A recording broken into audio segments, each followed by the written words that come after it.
The Boston Celtics are gearing up for the playoffs, and they are looking to make a strong run in it.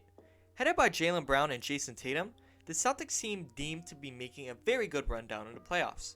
They just crushed the Raptors on primetime basketball, and before this murder, they also destroyed the Brooklyn Nets. Hello everybody, welcome back to my channel.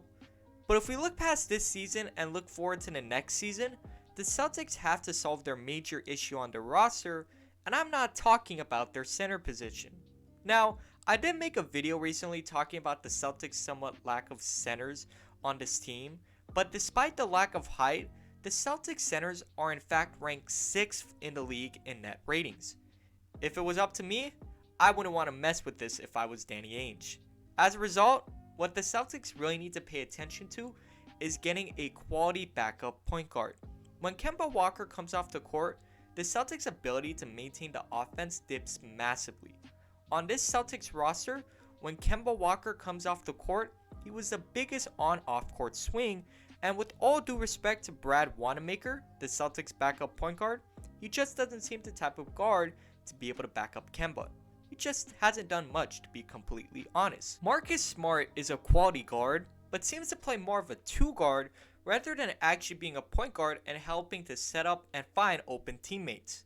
Carson Edwards and Tremont Waters shouldn't be given up because they haven't exactly been given a chance. They're both still rookies that pose good potential on the roster, but at the same time, with Kemba getting older and older, you need to find somebody to provide a reliable backup minutes for him, and this is the exact reason why the Celtics shouldn't be looking to guard a draft in the late to middle first round of this upcoming draft. It will require extreme patience because of how players such as Nico Mannion, Cole Anthony, or even Tyrell Terry will require a massive amount of patience and time, and the Celtics just honestly don't really need this.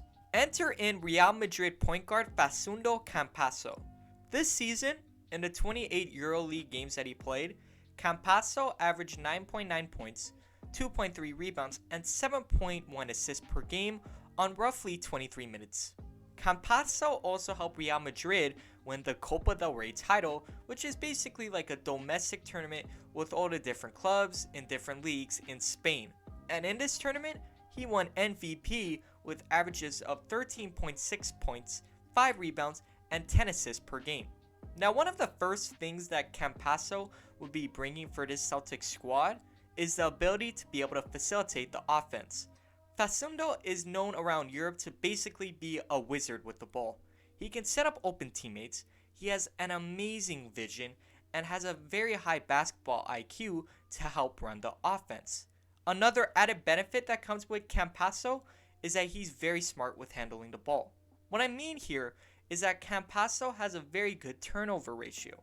For the 7.7 assists that he has, he only averages 2.2 turnovers a game. This is a really huge detail to consider because of how Marcus Smart can get a little turnover happy at times. He averages roughly the same amount of turnovers as Campazzo does, but Facundo gets around 3 more assists than what Smart is able to get.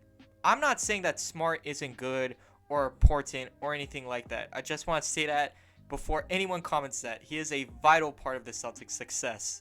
And probably the most important thing that needs to be said about Campazzo is that he is playing in what should be seen as the second best league in the world.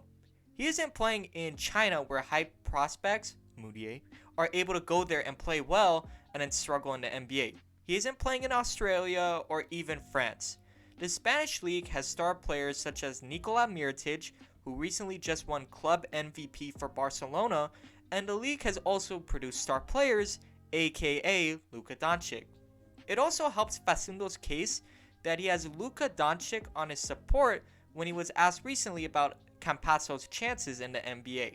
I won't lie to you, Facundo is a little undersized at being 5'11", but I honestly believe the best comparison that can be made of his game in the NBA is JJ Barea. They both play with heart, they both can run the offense pretty well off the bench, and they have both been able to shoot the 3-point ball well. JJ is shooting 38.5% from the 3-point line, and in the 21 Spanish League games that Campazzo has completed so far, he is shooting 39.5% from the 3-point line. And one of the last points that should be mentioned is that Facundo, like Barea, is going to be a pest on the defensive end. He's going to bother opponents basically. He may not be the fastest or the quickest laterally, but he's going to do his part. Now, Facundo does have a release clause of $6 million, but he's going to have to pay $5.2 million of it. But Facundo has seemed willing to be able to do this because he wants to play in the league. What this means for the Celtics? They only need to pay $750K to get Campasso. And then the veteran's minimum contract, most likely, this is going to be less than $2 million.